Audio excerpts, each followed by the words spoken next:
Hello साथियों, एक और नई वीडियो में आप सभी का स्वागत है। अपन बात कर रहे थे साथियों किसके बारे में? इंडिया जीके के बारे में अपन चर्चा कर रहे थे पटवार के अंदर। ठीक है, लास्ट वीडियो में अपन ने देखा था जैन धर्म और बौद्ध धर्म के बारे में देखा था। आज बात करते हैं अपन आगे से, जिसमें से नाम आता है महाजनपद। तो बात की जाए जो छठी शताब्दी है, वो छठी शताब्दी ईसा पूर्व तक आते आते क्या हो जाता है साथियों, जो जनपद हुआ करते थे वो किस में चेंज हो गए? महाजनपदों में चेंज हो जाते हैं। और महाजनपदों की जो संख्या है ना साथियों, वो कितनी आ जाती है? 16 आ जाती है। ठीक है, आगे बात करते हैं। देखो वो 16 महाजनपद कौन कौन से हैं, उनकी राजधानी कौन है, वो सारी देखने वाले हैं। सबसे पहला जो आ जाता है महाजनपद के अंदर से नाम आता है उसका अंग। अंग है ना, ये महाजनपद है, इसकी जो राजधानी थी वो थी चंपा। कौन सी थी? चंपा थी। दूसरा बात करते हैं, दूसरा नाम आ जाता है अस्मक। अस्मक की जो राजधानी आ जाती है उसका नाम याद रखना पोटन, या फिर पेठन के नाम से भी जानी जाती है। दूसरा बात करते हैं अवंती। अवंती थोड़ी सी इंपॉर्टेंट है, याद रखना। अवंती की दो राजधानियाँ आपको देखने को मिलती हैं। एक उत्तरी अवंती की जो राजधानी है वो उज्जैनी है, ये भी पूछी गई है, पूछ सकता है आपसे एग्जामिनर। ठीक है, और दूसरी बात करें तो दक्षिणी अवंती की जो राजधानी आ जाती है उसका नाम आ जाता है माहिष्मती। चौथा जो महाजनपद आ जाता है उसका नाम आ जाता है साथियों क्या आता है? गांधार आ जाता है। और गांधार की जो राजधानी आ जाती है वो तक्षशिला आ जाती है साथियों। नेक्स्ट पांचवा जो जनपद आएगा उसका नाम आ जाता है कंबोज। और कंबोज की जो राजधानी आ जाती है वो आ जाती है हाटक, या फिर बोल सकते हो आप राजपुर के नाम से। नेक्स्ट बात करते हैं, ये भी इम्पोर्टेंट है, छठा महाजनपद नाम आता है उसका मगध। ठीक है, और मगध की जो राजधानी है ना साथियों उसका नाम आ जाता है राजगृह। ठीक है, नेक्स्ट बात करते हैं, जो सातवां महाजनपद आता है उसका नाम है मत्स्य। मत्स्य महाजनपद की राजधानी थी वो विराटनगर हुआ करती थी। ठीक है, नेक्स्ट बात करते हैं वज्जी। इसका जो है राजधानी आ जाती है वैशाली आ जाती है। नेक्स्ट बात करते हैं, नाम आता है चेंदी महाजनपद। और जो चेंदी महाजनपद है ना साथियों, इसकी जो राजधानी है वो आ जाती है सुक्तिमती। नेक्स्ट बात करते हैं, काशी महाजनपद आ जाता है, इम्पोर्टेंट है, याद रखना। और जो काशी महाजनपद की राजधानी थी वो थी वाराणसी। ठीक है, नेक्स्ट बात करते हैं कौशल। कौशल की जो राजधानी आ जाती है ना साथियों उसका नाम आ जाता है, उसका नाम आएगा श्रावस्ती आ जाता है। और नेक्स्ट बात करते हैं 12वां जो महाजनपद है उसका नाम है कुरु, और इसकी जो राजधानी थी वो इंद्रप्रस्थ थी। और जो 13वां जाता है उसका नाम था मल। इसकी जो राजधानी आ जाती है ना साथियों, इसको कह सकते हैं कुशीनारा, या फिर पारा के नाम से उसको जाना जाता है। नेक्स्ट बात करते हैं पांचाल। पांचाल की जो राजधानी है वो अहिछत्र आ जाती है। और सूरसेन थोड़ी सी इंपॉर्टेंट है, याद रखना। सूरसेन महाजनपद की जो राजधानी थी वो मथुरा थी।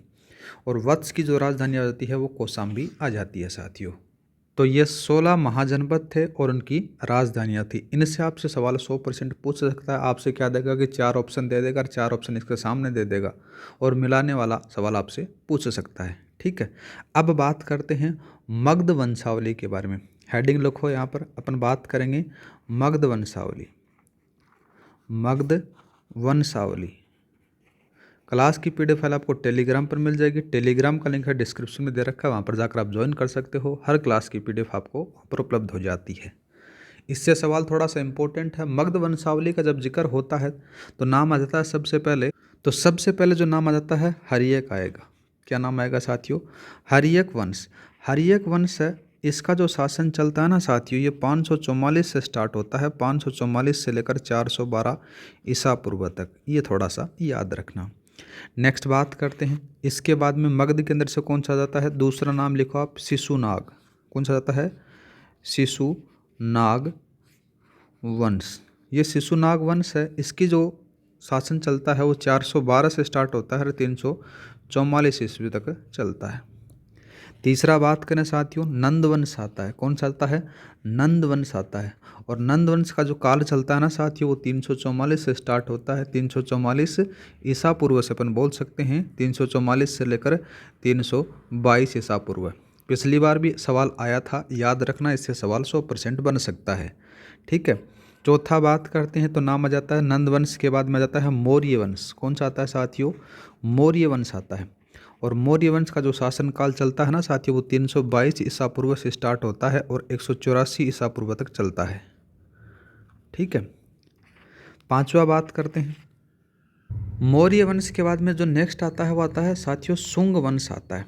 कौन सा आता है? शुंग वंश आता है। और शुंग वंश का जो शासनकाल चलता है वो चलता है 184 ईसा पूर्व से स्टार्ट हो जाता है। 184 से लेकर कब तक? 75 ईसा पूर्व तक चलता है। ठीक है। और जो छठा बात करें ना साथियों, उसका जाता है कण्व वंश। ये थोड़ा सा इम्पोर्टेंट है। कण्व वंश का जो शासन चलता है वो 75 ईसा पूर्व से स्टार्ट होता है साथियों, और 30 ईसा पूर्व तक इसका शासन चलता है। इनसे सवाल 100% बन सकता है कि आपसे सीक्वेंस पूछ सकता है, किसी भी प्रकार से सवाल पूछ सकता है, तो ये थोड़ा सा डाटा याद रखना। वैसे तो मैं आपको जो इंडियन जीके है एकदम शॉर्ट नोट्स के रूप में पढ़ा रहा हूँ। उम्मीद करता हूँ कि आपको क्लास का अच्छी लग रही होगी और आप क्लास कंटिन्यू करेंगे। अब बात करते हैं, देखो आपने देख लिया मगध वंशावली, और मगध वंशावली का जब जिक्र हो जाता है तो उसके बाद में अपन नाम आता है मौर्य या फिर मौर्योत्तर काल के बारे में अपन चर्चा करने वाले हैं। तो आप यहाँ पर हेडिंग डाल सकते हो, क्या लिखेंगे अपन? मौर्योत्तर काल। कौन सा लिखने वाले हैं? मौर्योत्तर काल। इस मौर्योत्तर काल के बारे में बात करें या फिर मुगल वंश का जो संस्थापक माना जाता है, संस्थापक, ये थोड़ा सा याद रखना। संस्थापक किसको माना जाता है मौर्य वंश का? तो चंद्रगुप्त मौर्य को माना जाता है। किसको माना जाता है? चंद्रगुप्त मौर्य को माना जाता है। या फिर ये भी कह सकते हो कि मौर्य वंश का जो प्रथम शासक था उसका नाम था चंद्रगुप्त मौर्य। अगर बात करें अंतिम शासक, अगर आपसे पूछ लिया जाए अंतिम शासक, अंतिम शासक का नाम क्या बताओगे साथियों? अंतिम शासक, उसका नाम आ जाता है बृहदर्थ आ जाता है साथियों। ठीक है, ये दोनों चीज़ें याद रखना। अब अपन एक छोटे रूप में देख लेते हैं कि जो मौर्य है उस मौर्य के अंदर से कौन कौन से जो शासक होते हैं। जैसे चंद्रगुप्त हो गया, चंद्रगुप्त पहला शासक होता है। इसके बाद में बिंदुसार आ जाता है, अशोक आ जाता है, दशरथ आ जाता है, संप्रति आ जाता है, शालिशुक आ जाता है, देववर्मन आ जाता है, और दूसरा बात करता जाता है सातधवन आ जाता है। और बाद में बात करें तो लास्ट का जो शासक आता है वृहदर्थ आ जाता है। ये सारे के सारे क्या हैं? मौर्य शासक कहलाते हैं। तो ये भी थोड़ा सा याद रख सकते हो आप। मौर्य शासक, मौर्य शासक कौन कौन से थे उनके बारे में। मौर्य शासकों का जब जिक्र होता है ना साथियों, तो सबसे पहला नाम किसका आएगा? चंद्रगुप्त का आएगा। चंद्रगुप्त मौर्य, चंद्रगुप्त मौर्य है, ये मौर्य वंश का प्रथम शासक माना जाता है। इसके बाद में दूसरा जो नाम आता है उसका नाम आता है बिंदुसार। कौन सा आता है? बिंदुसार आ जाता है। तीसरा बात करें तो नाम आ जाता है अशोक। कौन सा जाता है? सीक्वेंस के रूप में बता रहा हूँ, ठीक है ना। चौथा बात करें साथियों कौन सा जाता है? दशरथ आ जाता है। और पांचवा बात करें साथियों कौन जाता है? संप्रति आ जाता है। ये बहुत बार पूछा गया है, ठीक है। छठा बात करें साथियों, छठा आ जाता है कौन सा? शालिशुक आ जाता है। और सातवां बात करें साथियों, देववर्मन आ जाता है। और जो आठवां शासक आता है मौर्य वंश का, उसका नाम आ जाता है शतधन्वन आ जाता है। और जो नौवां शासक बात करें, जो अंतिम शासक आते हैं, उसको कहते हैं वृहदर्थ कहा जाता है। ये याद रखना, ठीक है। ये क्या थे? मौर्य शासक थे, जिसमें अंदर से जो पहला नाम आ जाता है चंद्रगुप्त मौर्य का आता है, और अंतिम ये आता है। थोड़ा सा इनको याद रखना। थोड़ी सी और चर्चा कर लेते हैं अपन चंद्रगुप्त मौर्य के बारे में, क्योंकि चंद्रगुप्त मौर्य के बारे में बहुत बार पूछा जाता है। चंद्रगुप्त मौर्य है ना, ये श्रवण बेलगाला के अंदर से 298 ईसा पूर्व में अंदर से क्या करता है? अपना शरीर को त्याग देता है, ठीक है। और बात करें तो जब ये चंद्रगुप्त मौर्य है, अपने अंतिम दिनों के अंदर से जो जैन भिक्षु और भद्रभाव का शिष्यत्व ग्रहण करता है, ठीक है। और भद्रभाव के साथ में श्रवण बेलगाला वहाँ पर चला जाता है, और वहाँ पर जाकर क्या कर देता है? 298 ईस्वी के अंदर से यह शरीर त्याग देता है साथियों। अब बात करते हैं थोड़ा सा जो इम्पोर्टेंट है चंद्रगुप्त मौर्य के अंदर से। तो चंद्रगुप्त मौर्य और एक और आ जाता है पूर्वी भाग के जो शासक होते हैं सेल्युकस के अंदर से क्या होता है? युद्ध होता है। इन दोनों की सेना के अंदर से जो युद्ध होता है वो 305 ईसा पूर्व के अंदर से होता है। तो लिख सकते हो साथियों किस किस के मध्य होता है? नाम आ जाता है सेल्युकस आ जाता है, सेल्युकस। और दूसरा जो आ जाता है उसका नाम आ जाता है चंद्रगुप्त, जो अपन पढ़ रहे हैं, चंद्रगुप्त मौर्य। चंद्रगुप्त मौर्य, इन दोनों की सेना के मध्य क्या होता है? युद्ध होता है। और कब होता है साथियों? 305 ईसा पूर्व होता है, ठीक है। याद रखना। सेल्युकस ने एक, सेल्युकस है ना, उस सेल्युकस का एक विद्वान था, उस विद्वान का जरूर नाम याद रखना। नाम आ जाता है उसका मेगस्थनीज आ जाता है। क्या नाम आता है साथियों? मेगस्थनीज आ जाता है।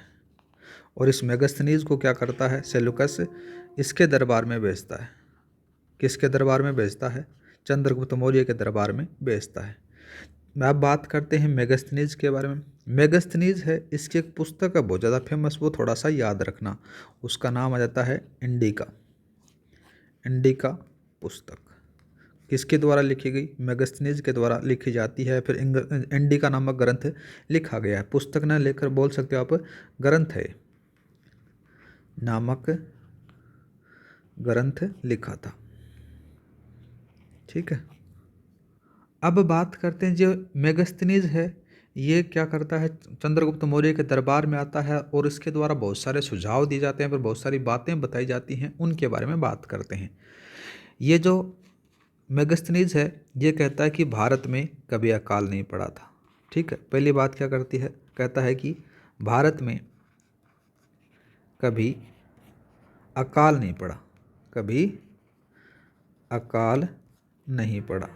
ये बात कौन कहता है? ये कहता है मेगस्थनीज कहता है। ठीक है। और बात करें साथियों, तो जो ये मौर्य सम्राट है ना, मौर्य सम्राट, मौर्य सम्राट का नाम क्या बताता है? ये बताता है सेडोकोटस बताता है। क्या बताता है साथियों? सेडोकोटस बताता है। ठीक है। दूसरा बात करें तो जो मौर्य साम्राज्य है या फिर मौर्य सम्राट, इसकी जो राजधानी है, राजधानी, वो राजधानी कौन सी बताता है? ये भी याद रखना, उसको नाम लिख सकते हैं अपन। तो राजधानी का नाम बताता है साथियों पोलीवोरथा। कौन सी बताता है? पोलीवोरथा बताता है। ठीक है। और सोना निकालने वाली चीटी का भी जिक्र करता है कौन? मेगस्थनीज करता है। और साथ ही बात करें तो यहाँ पर क्या थी? दास प्रथा नहीं थी, दास प्रथा नहीं थी भारत के अंदर। ठीक है। और लेखन कला का अभाव था यहाँ पर। क्या था? लेखन कला का क्या था साथियों? अभाव हुआ करता था। ठीक है। और बात करें तो ये सारी के सारी जो चीज़ें थी, ये मेगस्थनीज बताता है किसको? ये जाता है सेल्यूकस को बताता है। ये सारी की सारी चीज़ें बताता है कि भारत में कभी अकाल नहीं पड़ता है। यहाँ पर लिख सकते हो सेल्यूकस के अनुसार, मेगस्थनीज के अनुसार लिख सकते हो यहाँ पर, मेगस्थनीज के अनुसार, के अनुसार। ठीक है। आगे बात करें तो मेगस्थनीज के अनुसार भारत में 7 प्रकार की जातियां क्या करती हैं? रहती हैं। इसके द्वारा क्या कहा गया? भारत में 7 प्रकार की, कितनी? 7 प्रकार की हैं साथियों, 7 प्रकार की जातियां रहती हैं। और वो 7 प्रकार की जातियां कौन कौन सी आ जाती हैं साथियों? सबसे पहला नाम आ जाता है, उसको कहते हैं दार्शनिक कहा जाता है। क्या कहते हैं? दार्शनिक भी इसके द्वारा जाति बताई जाती है। दूसरा बात करें तो कर्षक आ जाता है। तीसरा बात करें साथियों तो तीसरा कौन सा लिखोगे? पशुपालक आ जाता है। और चौथा बात करें तो चौथा जाता है कारीगर आ जाता है। और पांचवा बात करें तो कौन सा आता है? योद्धा आ जाता है, योद्धा आ गया। छठा बात करें तो आ जाता है निरीक्षक आ जाता है, निरीक्षक आ गया। और जो सातवीं जो बताता है ये आ जाता है संभासद बताता है। ये सारी की सारी क्या थी? ये मेगस्थनीज के अनुसार भारत में 7 प्रकार की जनजातियां थी जो यहाँ पर निवास करती थी। और बात करें साथियों इसी के बारे में, तो देखो जो चंद्रगुप्त मौर्य का जो प्रधानमंत्री तथा दूसरा नाम आ जाता है प्रधान आ जाता है, जिसको पुरोहित कौटिल्य, जिसका नाम अपन बात करें तो विष्णुगुप्त भी कह सकते हैं, फिर चाणक्य भी कह सकते हैं। वो दो थे, याद रखना कौन कौन से। देखो चंद्रगुप्त का जो प्रधानमंत्री या फिर बोल सकते हो जो पुरोहित था ना, वो कौन था? विष्णुगुप्त था साथियों, विष्णुगुप्त आ जाता है। या फिर आपको देखने को मिलेगा चाणक्य। क्या देखने को मिलेगा? चाणक्य मिलेगा। और ये किसका था? ये चंद्रगुप्त मौर्य का प्रधानमंत्री था, चंद्रगुप्त मौर्य का प्रधानमंत्री। ठीक है। क्या था साथियों? प्रधानमंत्री था। या फिर बोल सकते हो प्रधान पुरोहित या फिर कौटिल्य भी इसको कहा जा सकता है। और बात करें साथियों तो विष्णुगुप्त या फिर चाणक्य के बारे में बात होती है या फिर कौटिल्य के बारे में बात होती है, तो कौटिल्य ने क्या किया? राजशासन के ऊपर एक ग्रंथ लिखा जिसका नाम आ जाता है अर्थशास्त्र। अर्थशास्त्र, अर्थशास्त्र की रचना किसने की? कौटिल्य ने की। किसने की साथियों? कौटिल्य के द्वारा की जाती है। और यह जो अर्थशास्त्र की रचना है ये राजशासन पर थी। किस पर थी? राजशासन के ऊपर थी। ठीक है, ये ग्रंथ हुआ करता था। और बात करें साथियों इस राजशासन के बारे में या फिर अर्थशास्त्र के अंदर से एक सप्त सिद्धांत या फिर बोल सकते हो सप्तांग सिद्धांत, सप्तांग सिद्धांत की बात कही गई है, बात कही गई है। अब ये सप्तांग सिद्धांत क्या चीज़ है ये थोड़ा सा अपन देखते हैं। देखो साथियों, नेक्स्ट पेज ले लेते हैं अपन। इसके अंदर से बात करें, इससे ज़्यादा समझ पाओगे। इसके बारे में बात करते हैं। देखो सबसे पहले बात करें तो आ जाता है सप्तांग सिद्धांत। देख रहे हैं सप्तांग सिद्धांत। सप्तांग सिद्धांत के बारे में जब जिक्र होता है तो सबसे पहला जो आ जाता है ना तो वो राजा आता है। और राजा को क्या कहा गया? शीश के समान कहा गया, शीश के समान। ठीक है, अब दूसरा बात करें अमात्य। अमात्य किसको कहा गया? राज्य की आंखों को कहा गया, राज्य की आंखें। ठीक है, इसके बाद में बात करें जनपद आ जाता है, जनपद। और जनपद क्या था? राज्य की क्या थी साथियों? राज्य की जंघाएं थी। ठीक है, जनपद आपने देख लिया। दुर्ग बात करें, दुर्ग का भी जिक्र होता है तो दुर्ग को कहा गया राज्य की भुजाएं। जिसका दुर्ग सबसे ज़्यादा अच्छा होगा उसका पर अधिकार करना मुश्किल रहेगा। और कोष के बारे में बात करें तो उसको क्या कहा गया? राज्य का मुख कहा गया, राज्य का मुख इसको कहा जाता है। ठीक है, कोष आपने देख लिया। अब बात करते हैं दंड। दंड को क्या कहा गया? राज्य का मस्तिष्क कहा गया। क्या कहा गया साथियों? इसको राज्य का मस्तिष्क कहा गया। और जो मित्र होते थे उसको क्या कहा जाता है? राज्य का कान कहा गया, राज्य का कान कहा गया। ये सारे के सारे सप्तांग सिद्धांत के अंदर से शामिल होते हैं। इनके बारे में थोड़ा सा आप याद रखना।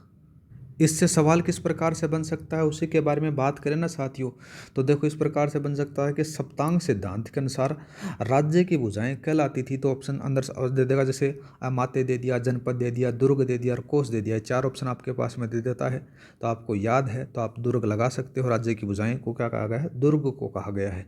राज्य का जो मुख होता है उसको कोष कहा जाता है। और बात करते हैं साथियों, ये आपको समझ में आ चुका होगा सप्तांग सिद्धांत के अंदर से। आगे नाम आ जाता है, देखो अपने कहाँ देखा था, एक बिंदुसार के बारे में चर्चा हो रही थी, जो चंद्रगुप्त मौर्य के बाद में दूसरा जो शासक था। इसने क्या किया? देखो यहाँ पर बात करते हैं बिंदुसार। बिंदुसार चंद्रगुप्त मौर्य के बाद में सेकंड शासक आता है साथियों। किसका? यह जाता है मौर्य काल का। ठीक है, तो बिंदुसार आ जाता है। और बिंदुसार ने क्या किया? जो सीरिया का शासक था ना, सीरिया का शासक, और जो सीरिया का शासक का जो नाम याद रखना उसका नाम आता है एंटीयोकस आता है। क्या नाम आता है? एंटीयोकस आता है। और इस एंटीयोकस से तीन वस्तुएं मांगता है। पहला मांगता है देखो क्या? मीठी मदिरा। ठीक है, क्या मांगता है? मीठी मदिरा मांगता है। दूसरा बात करें तो सूखी अंजीर मांगता है, सूखी अंजीर मांगता है। और तीसरी बात करें तो एक दार्शनिक की मांग की थी, एक दार्शनिक। ये चीज़ें किससे मांगता है साथियों? ये सीरिया का जो शासक आता है एंटीओकस से, उससे मांगता है बिंदुसार। यही आपके पास में थोड़ा बहुत इंपॉर्टेंट है, ज़्यादा कोई खास है नहीं। और यहाँ पर अपन बात करेंगे बाद में नेक्स्ट वीडियो के अंदर से अशोक के बारे में। ठीक है, क्लास अच्छी लगी तो लाइक और सब्सक्राइब करना न भूलें। क्लास आपको कंटिन्यू मिलती रहेंगी जिससे मेरे को थोड़ा मोटिवेशन मिलता रहेगा।